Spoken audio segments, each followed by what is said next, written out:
Hello there. Good evening, everyone. My name is Sharon Moreno, and I'm a family nurse practitioner. And this is my super awesome co host, Ray Martinez. Hi, Ray. How are Hey, you? how's it going, Sharon? Everything okay today? Oh, yeah, it was actually a quite productive day. I even had a patient, well, actually, a family member, Oh, um, stand cool. me for a little bit. So I get back on the sidewalk and waited for them, and they finally arrived. So I got to see them after. Super, super, super cool. Well, guys, tonight, welcome, first of all, everybody, to the powerful, informative episode of Gold Rush Health Solutions, where we explore the real issues and bring real solutions to the table, guys. I am Ray Martinez. I'm joined by my beautiful, awesome co host and wellness advocate, Sharon Moreno. And tonight, guys, we're diving into the topic that affects over 20 million people in the US alone, arthritis. Ooh. Whether you or a loved one are living with pain, with joint pain, inflammation, stiffness, or mobility challenges, this episode is for you. Arthritis is more than just getting old, guys. It's a complex condition with many types of causes, emerging treatments, and but the good news is you're not powerless. Sharon is here with the answers. So tonight we're going to explore what is arthritis, the different types, the early signs and symptoms to watch for, the natural and clinical treatments that Sharon will suggest, and of course some lifestyle changes, supplements, and pain management tips that work. We'll also share, what's going on with some stories that Sharon might have heard, or some of her patients and this and that, and of course answer all your questions, empowering you to take control of your health, your movement, and your freedom. Because at Gold Rush Health Solutions, we believe that pain is not a life sentence, guys. It's your journey to health, it's your journey to wellness, and it begins today. So get comfortable, take some notes, guys, and unlock the path to better joint health. And take it away, Sharon. Absolutely. So, as always, we always start with our legal disclaimer. During this time, I'd like to invite everybody to discuss, to share whatever topics they're interested in me Mm, presenting. This topic was recommended by a viewer, and so just so that your recommendations are not unheard. So we'll be doing this topic of arthritis today. If there's a particular topic you guys are interested in, I'm happy to give that information. So I also want to remind you that this is my personal information. My cell phone number is here. So if you have any questions, health related questions or comments, then please feel free to text me at 956-640-6963. My website is also on the bottom of this at goldrushhealthsolutions.com. There you're able to see services that I offer and a little bit more in-depth details regarding those services. But for some reason, if you are unsure of a particular service, do I provide it or not, just text me or message me through Facebook under Sharon Moreno. Either or is fine, and I'll get back to you. So cool, cool. I mentioned, there you go. So as I mentioned, um, as we mentioned, I should say, our topic today is arthritis. And you know me, I love starting with statistics always. Love it. So here's my first set of statistics here. Wow. An estimated 1 in 4 adults report a diagnosis of arthritis. So that's 25%, right? That's a lot of Quite people. significant. It That's is. a lot of It is. people. Wow. It is. It's a lot. The knee is the most frequently affected joint with osteoarthritis, followed by the hip and hand. I personally see Interesting. a lot of I knee always thought it was and the shoulders. hands. Yep, yep. Wow. I see a lot of arthritis. I see mostly shoulders and knees. Those are the injections that I do most commonly as far as joints, big joints. Hmm. Wow. So let's talk a little bit about arthritis here. So what is arthritis? It's the swelling and tenderness of more than one joint. Hmm. It's the most common type of arthritis. Osteoarthritis is the most common type of arthritis.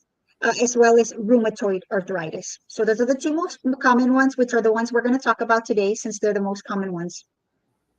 Osteoarthritis causes cartilage, which is the hard, slippery tissue that covers the ends of bones where they form a joint to break down. So this hard, slippery tissue is what breaks down, and this is the act of arthritis. Rheumatoid, excuse me, rheumatoid arthritis is a disease in which the immune system attacks the joints, beginning with the lining of joints. So rheumatoid arthritis is a little bit different from osteoarthritis. It's still a form of arthritis, but the root cause is the immune system attacking itself. This is considered an autoimmune disease, whereas osteoarthritis is not. It has to do with the breakdown of the cartilage. The main goals of arthritis treatments are to reduce symptoms and improve quality of life. There are quite a few symptoms with arthritis, which we'll be talking about as well, but again, the goal is to reduce that symptomatology and improve quality of life. Quality of life is extremely important. Wow. We have a comment here from Norma. She's saying hi to yourself and myself, Ray. Hi, Norma. How are you? Hey, Norma. What's going on? Glad you're here, Norma. Thank you.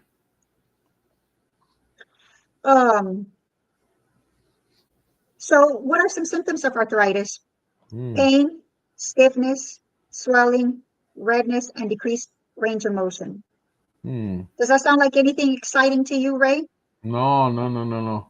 The redness, I guess it's, color, but it's, I guess when the skin gets kind of red, right? I mean, that's what you're talking about, redness. Well, I mean, that's obvious, duh. But, it's like kind of like a rash type, or like when you scratch it a lot, and, like it's, because it's not like a pretty red. It's kind of like, I don't know, like so it can vary. an acid red or something like that, The degree of redness can vary, and this particular redness is referring to inflammation, and heat. So if you have a joint that's warm, swollen, and red, then that can signify more than one thing, but one particular thing that it can signify is inflammation, which is swelling to the area. So we have in a particular joint, let's say the knee joint, you could have pain there. You could have stiffness, which affects movement and the range of motion. You can have swelling to the area. You can have some redness to the area, and you may not even be able to completely extend or flex. So extend outwards or bend that particular joint, depending on what joint it is. And this is where people say, my knee hurts every day. I climb stairs or go for a walk. The pain gets worse as the day goes on. I mean, that's what you hear from people. And that's exactly correct. So with osteoarthritis, it usually is worse in the morning because your joints have been in one position for the most part the entire night. And so that creates some stiffness. There's a lack of movement. And then the pain also is more predominant in the evenings after you've used your joint a whole bunch. You've been active all day long, and your joint, there's been a lot of motion to the area. And so that's when you tend to have more pain in the morning when you wake up, and then in the evening right before you go to sleep. So people may say, wow, I wake up with a lot of pain in my hands, or, after I'm typing all day long, I have a lot of pain to my hands, or I feel stiff fingers or stiff knee. I have some swelling in my hands, and with stiffness can sometimes cause a decreased range of motion where you're not able to fully open and close the hands, let's say, or extend and flex your knees. I even hear sometimes they feel like they're hot. Yeah, hot absolutely. to the touch. Hot to the touch. So one of the examinations I do when people come in and they tell me, you know what, I have knee pain. I have one knee that's bothering me.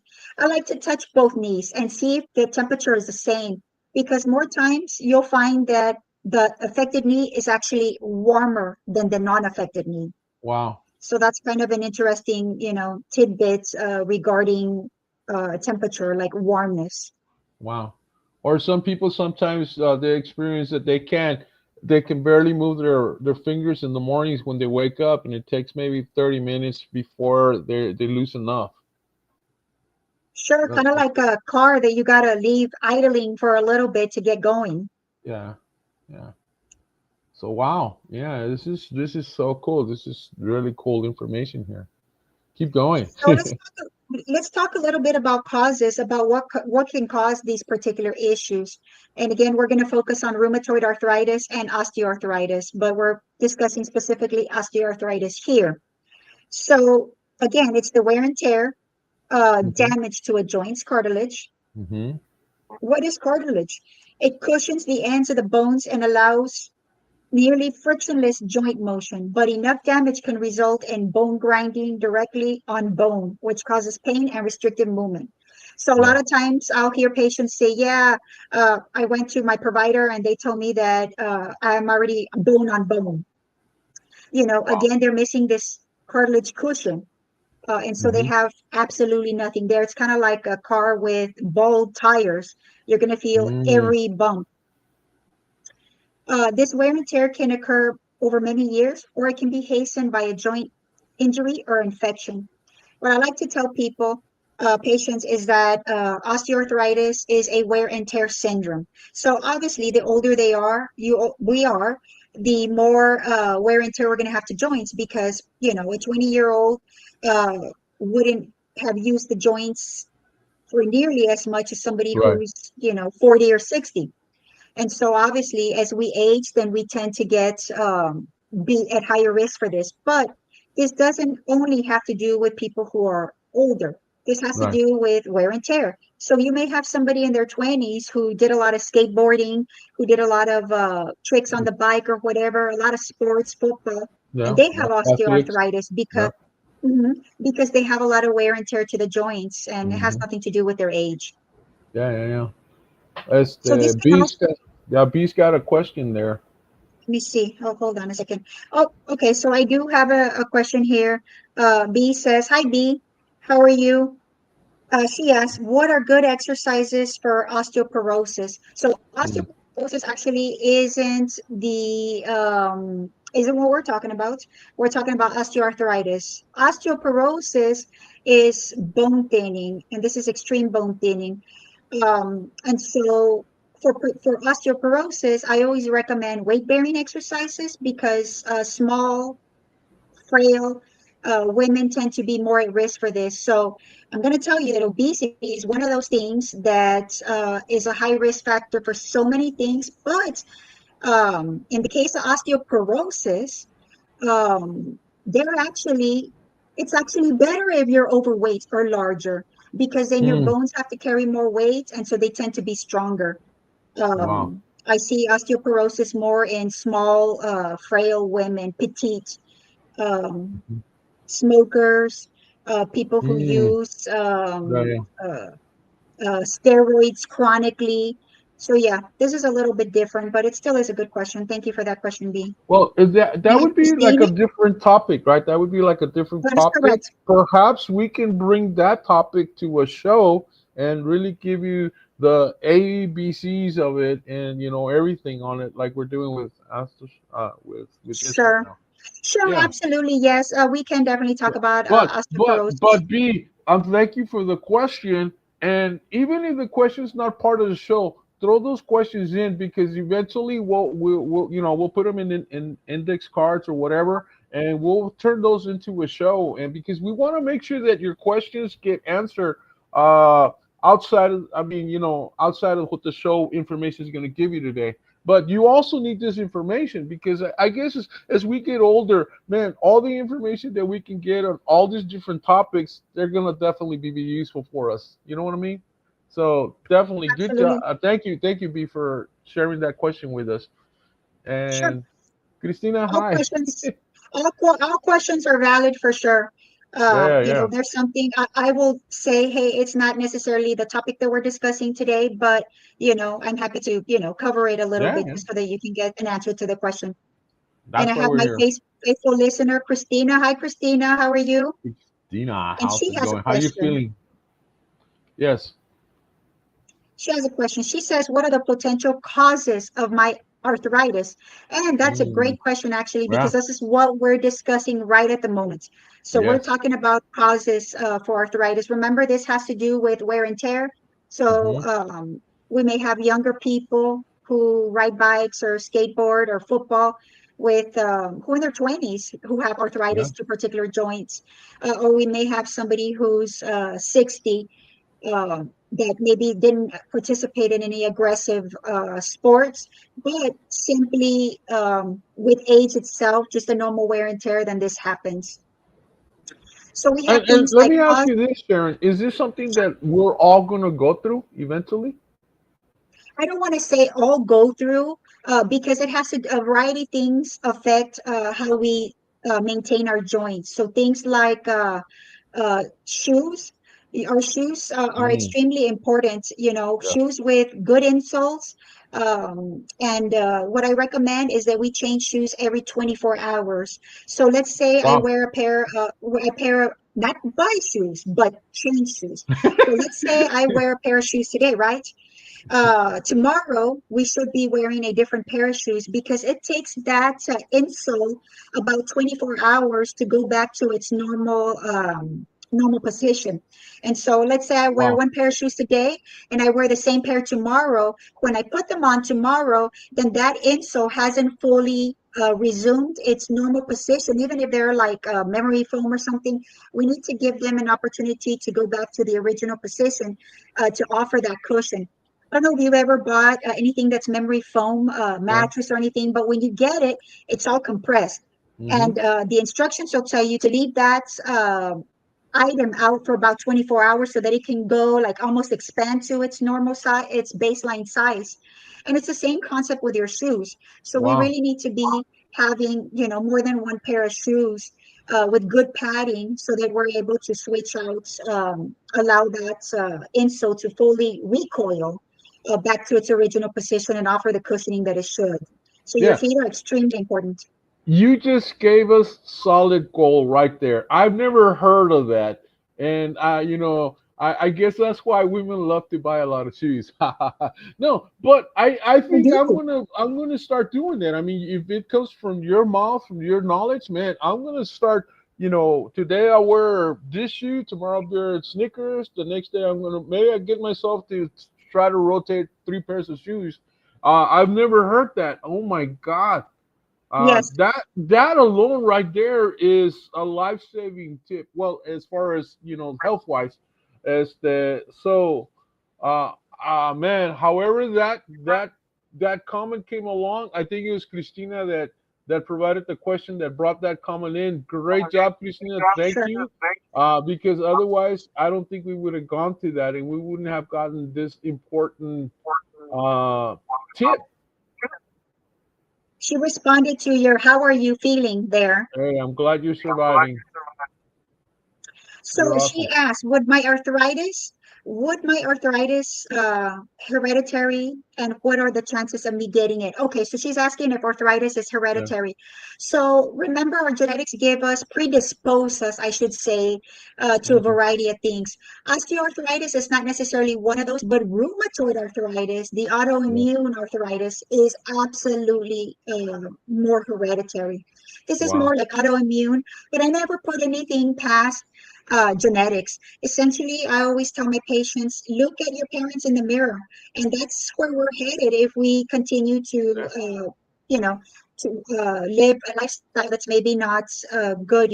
Let's say Right. my mother has diabetes, let's say, right, as an example. I'm not saying that she does, but I'm saying as an example, if she were to have Yeah. Yeah. diabetes, Chances are what you would. we would, if I look in the mirror and I say, okay, well, if I don't start to exercise, live a healthier lifestyle, look into carbohydrate intake, then this could be the picture I'm looking at. So we may Yeah. not necessarily be able to prevent certain things, but we most certainly can prolong them. Yeah. So that's really what's important there. And then Excellent. Norma has a suggestion here. She says you should take the names of your viewers on each show, raffle them, and give a gift at the end of the show. Actually, that's not a bad idea. I can absolutely do that. Now, on the first show I did, Yeah, you did. actually told all of my viewers that if they Hmm. wanted a tennis machine, that all they Yeah. had to do was either text me or send me an email, a message through my messenger on Facebook, and they would be able to get free tennis machine. Because Norma suggested that, and I was not prepared to do that, I Send will her go one. ahead and offer a TENS machine again this same. Awesome. So, and we'll talk about a TENS machine again. So for any of my viewers who want a free TENS machine for pain, and it definitely can help your osteoarthritis and rheumatoid arthritis, Mhm. message me or text me, and I will be happy to give you a TENS machine. Now, you have to pick it up from me. I'm not going to be emailing. I'm not going to be mailing stuff, but come to me and I'll give that to you. Okay. Thank you, Norma. That's a great suggestion. Yeah. And we Christina have has. Christina says, how can a doctor tell my level of arthritis? So there's a Mm, few ways this can happen. It can be by symptomatology, so based on how bad symptoms are, and by imaging. So usually this is done with X-ray. It's mhm. really the easiest way to do it. We look at joint spacing. So there should be a certain amount of joint space, and when this is significantly reduced and or reduced period, then we can gauge it to mild, moderate, or severe arthritis. Mm, good question. And Christina says, I got it and awesome. Thank you. Oh, yeah. She's Righty. talking about the machine. Great questions. Questions make me Yeah. excited. Yeah. All right, Definitely. so we'll continue with this. So osteoarthritis causes changes in the bones and deterioration of the connective tissues that attach muscle to bone and hold the joint together. If a cartilage in a joint is severely damaged, the joint lining may become inflamed and swollen. So again, going back to the degree of arthritis do I have, it can do with symptomatology. If the patient is complaining of extreme pain, has limited range of motion, swelling, etc., then it tends to be a more severe osteoarthritis. Yeah. And now let's talk a little bit about rheumatoid arthritis. We've spoken about osteoarthritis. Now let's talk about rheumatoid arthritis. So again, this is that autoimmune form where the body attacks itself. This is considered an autoimmune disorder. So people with this particular illness tend to get ill with other things more easily. Like if there's a flu going around, COVID, they have to really protect their body and boost their immune system. So the Mm, body's immune system attacks the lining of the joint capsule, which is a tough membrane that encloses all joint parts. This lining becomes inflamed and swollen. The disease process can eventually destroy cartilage and bone within the joint. So this is a more severe form of arthritis. And mhm. if you look to the right, where you have deformity of these joints here, where the deformity is called, where the knuckles are at, these are MCP joints. Right. Uh, that's a very, very common area where we see deformities. And I can also see deformities to the tips of the fingers. These are the distal tips. Those joints where they're flexed, where they're, bent or not straight, those are the DIP joints that are being affected. So we have, in this particular picture, we have joints at the MCP level and at the DIP level that are being affected here.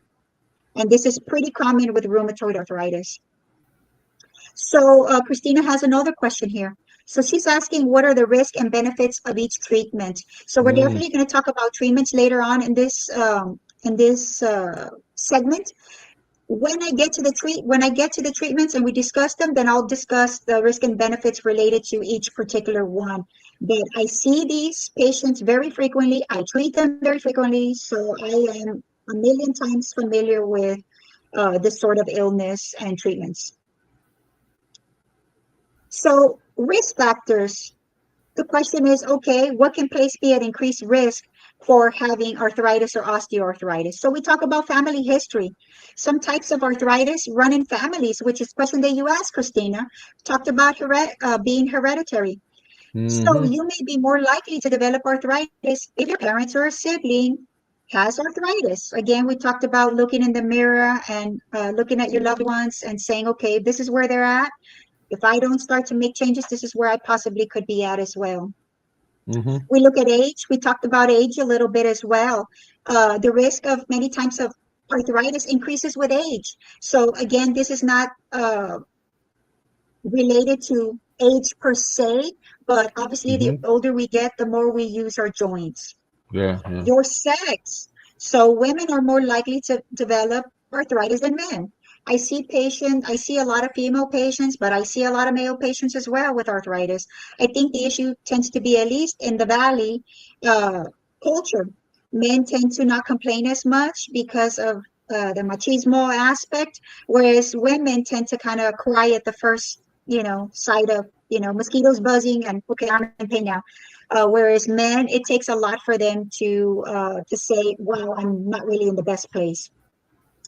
Yeah. Previous joint injury. So we look at people who had injured joints, perhaps while playing a sport, are more than likely to develop arthritis in a joint. Why? Because of scarring. Anytime we have an injury, even just looking at your skin, if you scratch yourself, you're going to create a scab and ultimately a scar. So you can go back a few years later and be like, "Oh, I remember when I fell there." And that scarring can create the area to be more frail or fragile. Obesity. So carrying excess pounds puts stress on joints. Again, I don't know if you recall, but every presentation I've given, we always talk about obesity. Just being Yeah. overweight and or grossly overweight can definitely put strain on joints. And remember, it's a wear and tear syndrome. So the more stress and use you put on the joints, um, the more wear and tear we have, and the more likelihood of osteoarthritis. You know, and on these pictures here to your left side, you can see what a healthy joint looks like. If you see the area in between the bones, that's the joint space right there. So that's what I was Yeah. referring to, Christina, when I talked about we look at joint space. So when we look at, let's say we're doing the knee, right?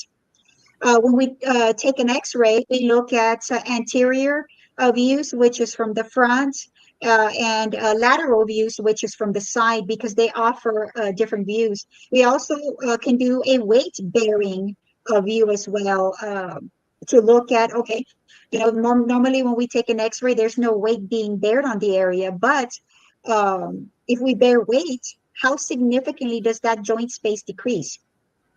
So those are things we look at. So on that left one where you have the blue middle, this is a healthy joint. You got plenty of space there for movement. There's no bone on bone there. We look at the middle one, which is osteoarthritis. What does that joint space look like there? You know, when you Yeah. see this little blue protective coating on the left side. If you look in the middle joint, you see that that's missing, that's gone. Let's look Wow. at the joint space. And so this is a more severe osteoarthritis where now we have bone on bone. And look at the shape of the bone. Do you see it? Not a bunch of little indentations there that wear and tear on the bone. Whereas on the head joint, it's nice. You can follow it in a very straight, line, follow that very easily. Whereas the osteoarthritis, you Mhm. can't do that. And then we go to the right of that, we look at rheumatoid arthritis. Look at that bone. There is absolutely no space there. It's almost a fusion there. And if you look on the sides, look at that bulging to the sides with the red area. That's Yeah. Yeah. inflammation. This inflammation can be things like fluid in the area. I've gone into knees and drained actual syringes of fluid to help relieve some of the tension there. So those are the things that can cause redness and swelling. Yeah. And at that point, the bone is just crushing bone. It's just so on top of it, or kind of getting in, becoming one, becoming one. Sure, sure. Wow. And so we have some questions here. Let's see here. Let me go back because I have a couple of questions. Okay. Okay. So Christina asked, when might I need to consider surgery such as joint replacement? So, Mm. uh, Good question. joint replace, like let's say knee replacement, right? So we also look at quality of life. What I tell my patients is how bad is the pain and how is it affecting your quality of life? Now, in the old days, these joints used to last about maybe 10 years. Now, with technology, they seem to be lasting much longer, which makes me excited. But in the old days, you had a joint knee replacement placed, and 10 years later, that had to be replaced. So we tried and still try to wait and have surgery as a last resort, for the reason being that these joints may not last as long as we always would like them to do. to last. Huh. So if the patient tells me my quality of life extremely poor, now I'm not able to enjoy time with my friends, or I'm chair bound, I'm not able to get up, uh, then that's to me signifies, okay, not necessarily a surgery, but we need to do something more aggressively with that. Are you limping and stuff? But surgery is definitely one of those things that we can consider, which I'm definitely going to talk about that later on in this discussion. All So the right. more severe symptoms are and the more it affects your quality of life, that's when I tend to send my patients down that road. Cool. Cool. And Christina has another question. She asks, what lifestyle changes do you recommend to help my arthritis? Move, and more move. I Movement. saw a patient today, and she was Let's go telling me walk. about her husband. She came for vitamin B12 injection for Mm-hmm. herself, and she was telling me about her husband, how he's got some difficulty moving, and that a friend of hers, he's a veteran, a friend of hers told her, hey, you need to go and ask the VA for one of those recliner chairs that literally stand you up. So there's some Mm. recliner chairs that people Mm-hmm. can sit in and they can lift and literally stand the patient up. And she was Mm-hmm. telling me that she said, no, I'm not going to do that because I'm going to handicap my husband. And I Yeah. told her literally in these three words, you go, girl. Yeah. The issue is we tend to handicap family members and ourselves. And this is not what we want. People are asking for placards, that blue disability, so that they park closer to the grocery store instead of further. There are certain conditions that warrant not walking that far, but arthritis is not, osteoarthritis is not one of those conditions. I'm going to tell my patients, I want you walking. I don't want you parked right in the front of the gas in the Yeah. grocery Front of the store and door. not walking. Yes, now we're in the door. If we need to give treatments, let's give treatments for this and help you feel better. But if you limit walking, you're going to lose that. Yeah, and There's then the they get on the same. carritos, then they get on the little carts, Yes, and so yes, they're yes, actually yes, handicapping themselves, you know. yes, And absolutely. yeah, There's a saying in English that says, what you don't use, you lose. And that yeah. is extremely Don't use it, you true lose with it. Yeah, joints. yeah, Yeah, if you don't use it, you lose it. yeah. So movement, I don't care what kind of Use it. movement it is. It doesn't have to be weights. It can just be walking. If it means my living room is dirty, let me get up and sweep. Let me take my dog out to do poo-poo. Whatever it is, get moving. I have another question. B says, what's triggering a flare-up, or what triggers a flare-up? I Mhm. think that question probably is Yeah, yeah. is is the question. What triggers flare-ups? So a variety of things. It depends on what kind of arthritis it is. For example, we talked about in osteoarthritis, just the act of movement, letting the joint, moving the joint all day long tires it, that can create a flare up, or simply not using the joint at all. And then when you try to Wow. move it, it's stiff and hurts. Yeah. So basically, the extreme of other lack of movement or too much movement in osteoarthritis. In Hmm. rheumatoid arthritis, where we saw the deformities in this part of the hand and these distal tips of the digits, that's a little bit different. That's an autoimmune thing, and you may not have to do anything at all. Just skip some medication that you're taking, and that can create an issue. But of course, movement, lack of movement, also Hmm. are can trigger flare-ups in that particular arthritis. Yeah. So Christina says, when can I be able to exercise again? So if you, let's say, post surgery, right? If you have a surgery and you get a joint, back in the days, people, you would have a surgery and they would, oh, it's too much pain. People would stay in bed. Right. Literally the same day you have surgery, you will get up. It may not be to walk, but at least to bear weight. And the same thing holds true with these sort of surgeries like a knee replacement. They're going to get you up right away and they're going to get you moving. You Right. must move. Again, if you're going to go to aggressive rehab, if not, then that knee will be stiff and it won't work. So again, movement is the key. So when can I exercise? ASAP, right now, yesterday. Start Now, walking. again, there's specific exercises, and your healthcare provider can direct you as to, okay, no aggressive this, no stairs. Yeah. Yeah. They'll guide you as to what particular exercises you can do. But get moving. Yeah. Good stuff. Good stuff. Absolutely. And All right. Juliana was actually the one who recommended this topic. So thank you, Juliana. We are having so much engagement. I haven't seen her on yet. Yeah. So we got to Maybe she'll thank her see when us she on the comes on. replay. Some Sure. people are busy sometimes and they see us on the replay. I've seen that before also. So Absolutely. Yeah, great. Yeah. that's fine too. Mm-hmm. So let's talk about complications of arthritis. Oh, good one. Let's say if we don't treat this or we don't do anything for it, what are some things that can possibly happen to us? So severe arthritis, particularly if it affects your hands or arms, can make it difficult for you to do daily tasks. Remember, if we have the fine motor movement in our hand, then we can have difficulty with things like brushing our hair, brushing our teeth, even eating. Wow. You pick up toast or something like that, and that can be difficult when you have to bend your digits. And we really don't realize how important every single digit is until you lose function of one.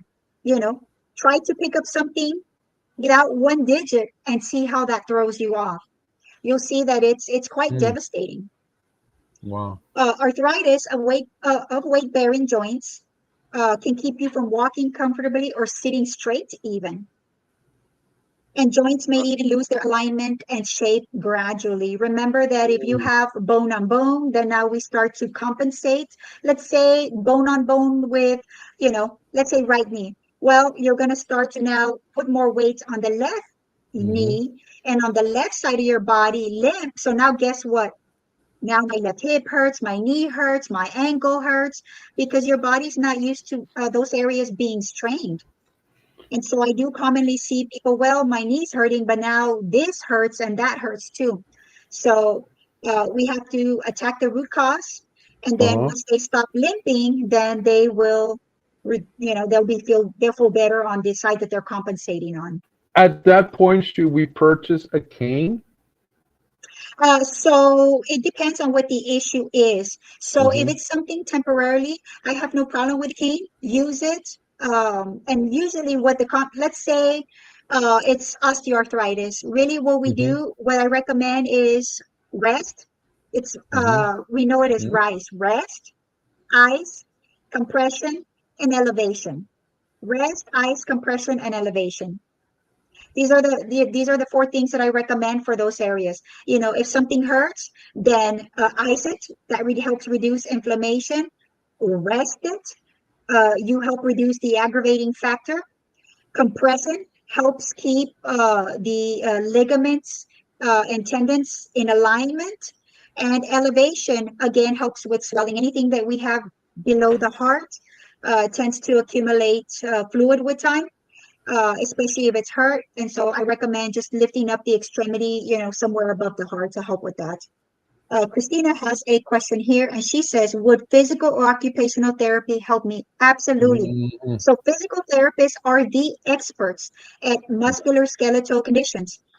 They can look at particular things and tell you, you know what, I'm noticing you're compensating on this. I notice a weakness in this particular joint. They will recommend exercises, specific exercises. And so when I see patients and they're having a particular joint issues, I love physical therapy. So although I'm a legal drug dealer, aka nurse practitioner, I am quite frugal with medications. So I like to try alternative therapies or treatments first. And physical therapy or occupational therapy are good options for this. Now, physical therapy addresses more the lower extremities, and occupational therapy addresses more the fine motor skills, like of the hands, more upper body. In case there's Mm. a question regarding those particular Wow. That's cool. disciplines. Yeah. So let's look at diagnosis of arthritis. This goes back to your question, Christina, when you asked about how arthritis can be diagnosed. So physical exam. A medical provider will look to check the joints for swelling, redness, warmth, as well as how well you can move your joints. So physical exam. When I see my patients, I always do a couple of things when I'm examining joints. One, I touch one joint. the good Mm-hmm. joint, and then I touch the bad joint because I want to see there's a change in temperature. Also compare the joints. Is one red? Is one not? Is one swollen? Is one not? Look at the range of motion of that joint. Of the knee, if we're talking about knee pain, then we want to look at, okay, what range of motion do I have on the good one? And what range of motion do I have on the bad one? Because if they're both the same, that may be baseline. We may not have a difference there. But if we actually do have a difference where one is significantly reduced and the other one isn't, then that may guide us to something more Mm. unilateral, like an osteoarthritis is happening versus a rheumatoid arthritis, which is more generalized and more bilateral on both sides. Cool. Laboratory tests, we want to look at blood work. We want to look at CBC, that looks at white counts, inflammatory markers, so we may want to look at ESR or CRP. These are inflammation markers. If they're elevated, it doesn't necessarily mean that you have arthritis, but it tells us that there's some generalized inflammation going on, which we need to evaluate. For rheumatoid arthritis, we look at things like rheumatoid factor, and other things to help diagnose that. We can also look at joint fluid. As I mentioned, I've pulled out fluid from joints on multiple occasions. Is it usually I see it quite often on gout, and so all the gout is a form of arthritis. I didn't talk about gout today because it's not necessarily as common. The two most common Right. ones are osteoarthritis or rheumatoid arthritis, but gout is where uric acids accumulate in between those joint spaces, and so it's kind of like you have little pebbles in between the joints. Can you imagine that? So we already have joint inflammation, but now on top of that, Mm. throw little stones and try to move the joints in between that. So you can imagine how much pain these particular patients have. So Wow. we look at X-rays, which I mentioned, Mm-hmm. anterior, posterior views, lateral views with, weight-bearing views. We can get a lot of information regarding the bones there and the joint space. We can also do CT scans. Uh, the CT scans basically take X-rays from different angles and combine that information to create cross-sectional views of internal structures. CT Mm-hmm. scans visualize both bone and surrounding tissues. We're not able to visualize very much tissue with X-rays. This is more uh, related to bones, cartilage loss, spurs, those kind of things. But we're not able to see a lot of basically tissue or ligaments, tendons kind of things. If we Wow. want to step that up, then we can take an MRI. Now, MRIs combine radio waves with a strong magnetic field, and they Right. can produce a more detailed cross-sectional view of soft tissues, tendons, and ligaments. So, again, as we go into bigger exams, we are able to examine more areas. So, if we're looking for bones, X-rays. If we're looking for bones and tissues, CT, if we're looking for bones, tissues, tendons, and ligaments, MRIs, right? Mm. We also can use ultrasound. Many places, many of the providers' offices have ultrasound capability in the clinic. I love ultrasounds. I used my sonographer so much when I was in the clinic. I would do X-rays, I would do ultrasounds because this looks for fluid. It could give me some information regarding cartilage, and a lot of times I was able to get information regarding the anterior crucial ligament, which is a ligament that sustains the knee in the front area. And so Mm. if I had a concern about the bursa or any of that stuff, X-ray doesn't expose you to any radiation, and we're able to get a lot of good information. Great. And I have a couple of questions here. Yeah. Let's see. So Christina. Christina says, she says, what if I have arthritis in my lower back, L3, L4, and L5? So there are a couple of things that can be done here. Again, I'm going to ask, what is just because somebody has arthritis doesn't mean that it affects quality of life. So I Mm. would say, what does your quality of life look like?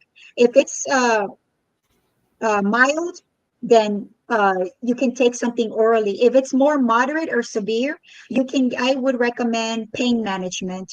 Pain management physicians do infusions directly into the spine, and they can help with that. I do steroid injections. I don't do them Wow. directly to the back. I used to the L spine, but I'm not doing those anymore since I've gotten out of the clinic setting. I think it's just a safer place in the clinic. But I give Right. steroid injections, which can help with this arthritic process. And so she asked, what do you recommend for me? Again, it just depends on how bad the symptoms are. If you're Mm-hmm. having a significant amount of symptoms, then I would recommend pain management for epidural injections. You can also do chiropractor, Wow. where they can do some adjustments to the area. Because if you have a mild, uh, if it's mild, then then we can create some movement in some of those stiff joints by the use of chiropractor. I love TENS machines. You can strengthen the muscles around the spine, because that's really what it boils down to. Anytime you have, loss in bone structure somewhere, then we want to strengthen what's around it. So if you have we want to make those back muscles much better. I'd recommend good shoes, changing your shoes every 24 hours. Do not go barefooted. Most of the shoes that pretty girls wear tend to not be great. They have no padding whatsoever, and it's kind of like walking on the floor. And so I can recommend that. I recommend a lot of memory foam, good cushion shoes. Even if you're walking around the house, make sure that you're wearing comfortable shoes. I never ever go barefoot. And that's why I have no Really? calluses on my feet. So it helps with the calluses, but it also has to do with your joints. If you walk barefoot a lot, then you'll end up with a bunch of, it places you at higher risk for arthritis. So You you live in the should not country? even walk barefooted in your own home. That's what you're That's saying. correct. That is Wow. correct. That, I do that not walk barefooted. And I have wow. memory foam slippers that I use around the house. Yeah. I mean, whole culture of Chinese, they leave their shoes at the door and they walk, Yep. I mean, Yep. do you find that a lot of Oriental people have more problems with this Well, I think since I their do. culture I is think basically, barefooted inside the home? I think it's not just barefoot inside the home. So what I tell people is we don't want to add more wood to the fire. So there's already a fire there. We Hmm. don't want to keep adding insult. Anytime a patient has a particular diagnosis, whether it's arthritis, whether it's liver problems, heart problems, kidney problems, we have to evaluate the whole picture and reduce that load because it's already Yeah, compromised. yeah, So that's I would definitely tell the patient, um, I'm not going to say that walking with shoes around the house or going barefoot is going to give you arthritis. But what I would say to somebody who already has arthritis or is trying to proactively okay. prevent that, or these are some things that could likely reduce the likelihood of this and or prevent as much pain because now we're, now we're walking on a cushion area. Cool. I have And B's another got a question question. here. Yes, B says, do I really need to take medications forever if I feel well? So the answer, there's two ways of looking at these things. So the Yeah. answer is no. But, and a big but, it depends on Your why pain. are you well on the medication? Is it the medication that's maintaining Mm, that? Or is mm-hmm. it that you truly have a resolution of symptomatology? So let's say, for example, someone who has high blood pressure, right? Mm. I put them on a blood pressure medication. Now, the question is, do they have to stay on the medication the entire life? Well, let's look at why were they placed on the medication to begin with? Is it hereditary? Those people are likely going to have to be on it for the rest of their life. Or is it something that they can modify? Let's say now all of a sudden they've gained 15 pounds or they're having a lot of stress in their life. So what I try to do is eliminate the 15 pounds. I try to, reduce the stress and then say, okay, let's try to wean you off the medication and see how you do. So if we wean you off, and your blood pressure is maintained, we're good. You don't need to continue this treatment. But if we've resolved these two things or managed them, and we wean you off, and now your blood pressure is high again, then you may have to be on the medication. So in the regards of osteoarthritis, not rheumatoid arthritis, you must be on medications your entire life on rheumatoid arthritis medications. It's a medication classification called DMARDs. If you don't take those medications, you will end up with deformities like the one I showed in the hand that was deformed. So that one, Yeah. for osteoarthritis, we can try to wean you and see how you do. That's a Good great question question. as well. Great question. Great questions. I'm excited. Mm-hmm. So we talked a little bit about diagnosis on how we diagnose arthritis. Now treatments. This is something that you asked about, Christina, Yeah. about treatments, and we'll talk about a little bit pros and cons regarding these treatments.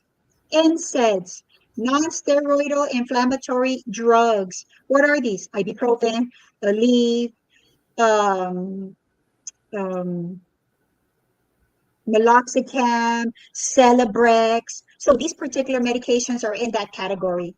They can reduce pain and inflammation. Pros, But cons. They can cause stomach irritation and increase your risk for heart attack or stroke or stomach bleeds. mm-hmm. Who can determine if the risk outweighs the benefit? Only the patient. Us as providers need to just do the explaining and educate. Right. Counter irritants. Some varieties of cream contain menthol or capsaicin, and rubbing this on the infected joint may interfere with the transmission of pain signals from the joint itself. That's the pro. Again, pain management. But the cons, some people complain about irritation. They can't tolerate the menthol. They can't tolerate, it's kind of like getting jalapeno pepper and rubbing that on your skin. People may not be able to tolerate that. Right. So it may be more discomfort for them than benefit. I have had patients tell me, I don't pica mucho eso. No, I don't want it. So that won't work. Steroids. I do steroids quite a bit. These help reduce inflammation and pain as well as slow joint damage. But side effects may include bone thinning with long-term injections and increased blood sugars. So again, it has to do with the provider asking questions. What's past medical history? Are you diabetic? Are your sugars managed? We want to ask those questions. And if our patients are on diabetes, we do need to tell them, I need to tell you that after I give you this injection, your sugars may go up a little bit. It's momentarily. It's not something that you should be alarmed about. But if you are, definitely contact myself or your primary care provider. But yes, I do these injections. They are great. They have such great benefits. So literally, let's say you're having a knee injection. I can inject you right now, and you can have relief, at least 60-75% relief with the injection as soon as I remove that needle from the area. So these injections work very quickly, and they're quite effective for mild, moderate, and even severe arthritis. I have a particular patient who was recommended she get surgery for her knees. She's not interested in surgery, and so she does see me about every 3 months. She's to the point where she can't walk when it gets really bad. She sees me, she started every 3 months, and now she hasn't seen me for about 6 months. You know, as we inject more steroids, tends to build up in the body, reduce inflammation, and so you have better outcomes. But yeah, she's doing well. She sees me when she needs me, kind of like Santa Claus. So we're going to continue to talk about treatment. We talked about DMARDs. These are for rheumatoid arthritis. These are disease-modifying anti-rheumatic drugs. They can slow the progression of the rheumatoid arthritis and save the joints and other tissues from permanent damage. Side effects include risk for infection. Again, you can say, no, I don't want to have that risk for infection, but then you run the risk of joint damage. And it's not so much a risk, you will have joint damage if you don't take these medications. So, once you end up with some sort of infection, we can always hold the medications, treat it. It's a risk that needs to be considered. TENS machine, another favorite of my treatments. Mm-hmm. TENS machine stands for transcutaneous electrical nerve stimulation, and this works by delivering low voltage electrical currents to the skin. This can disrupt pain signals traveling to the brain, thus reducing the pain. It can trigger the release of endorphins, which are the body's natural painkillers, as well as reduce inflammation and swelling in the joints. And so, what are risks? Essentially, don't turn the machine up too high because it's not going to be exciting. But in that case, it's too high. You jolt a little bit, you just come right back down. I tell my patients that they need to increase slowly. There's a safety feature on the machine, and it starts essentially at 1. So you feel 1, click if you want higher. Feel 2, click if you want higher.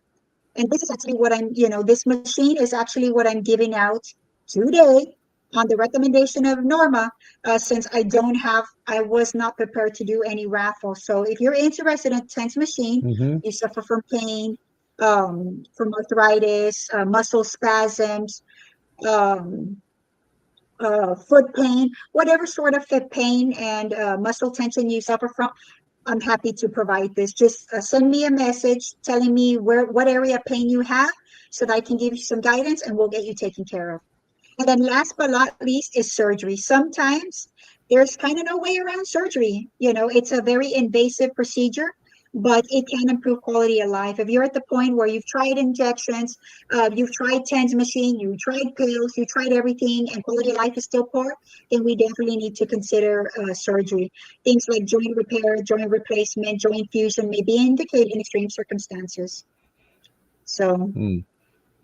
again, that's something that we always have to consider there. Wow. Lifestyle and home remedies. What kind of things can we do to kind of help us out? Weight loss. We talked about that already. Exercise. We spoke about that already. The only thing that we didn't talk about is swimming and water aerobics. These are good choices because of the buoyancy of the water. Of the Mm-hmm. water reduces stress on weight. You can literally, like run and jump in place in the water, whereas on the ground, people may have a lot of knee pain or joint pains with those specific exercises. So you're able to do much more range of motion under the water. Plus, the coolness or the heat of the water can also affect the um, the amount of movement you have because it soothes the pain. Mm. Heat and cold. We can use the hot and cold.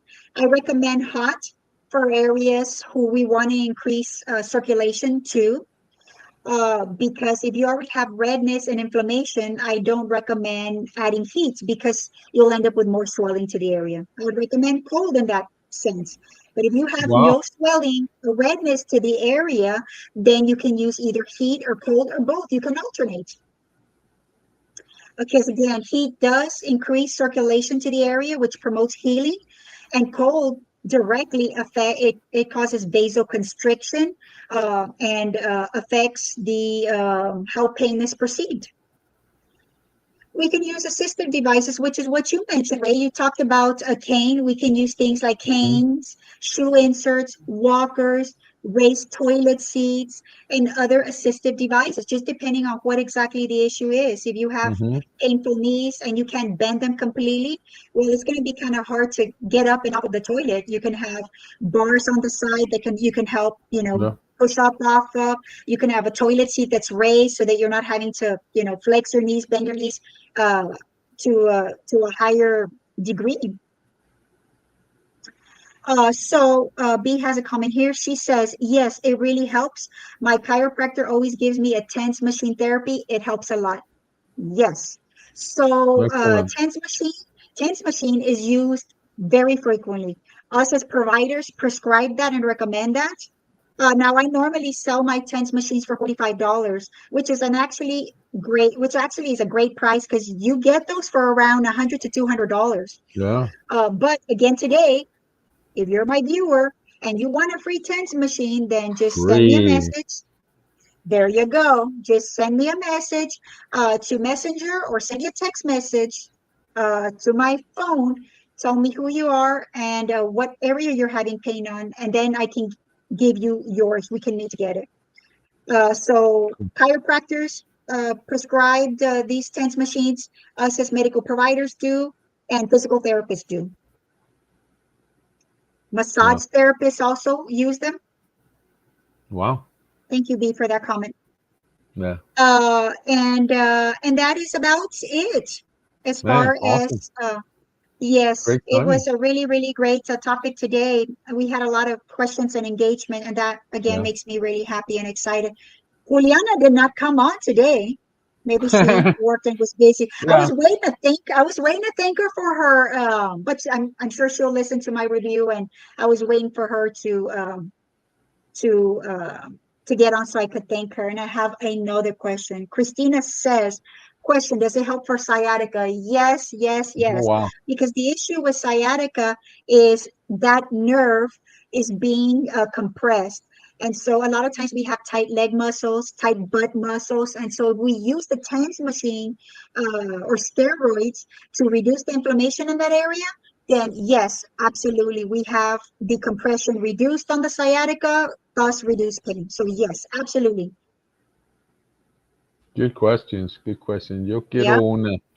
Yo quiero una. Taco All Bell. right, well, you gotta message me or you have to text me. And then that's how you can get when we have to follow instructions, Norma. Yeah. Christina says, where would I put it at? Christina says, where would you put it? Okay, so I tell people that they can essentially put TENS machines on anywhere except a few places. And I'm very specific with this. You don't put it on your face. You don't put it on your feet unless you have the shoe attachment, which I sell for $10. And you don't put it on your genitals. I know that uh, sometimes it may seem like common sense, and I know you're laughing, Ray, but really you have to assume that people just don't know because Yeah, yeah, yeah. again, I've gotten things that are Strange calls. Let's just leave it at sure, sure, strange yes, calls. yes. And it's funny because I always get the same reaction you get, like, duh, of course it doesn't go there. But I'm telling you, it's coming from experience. I find these things to happen more commonly than not. So if it's for your sciatica, Christina, depending on how many patches the TENS have, some TENS have 2 patches, some TENS have 4 patches.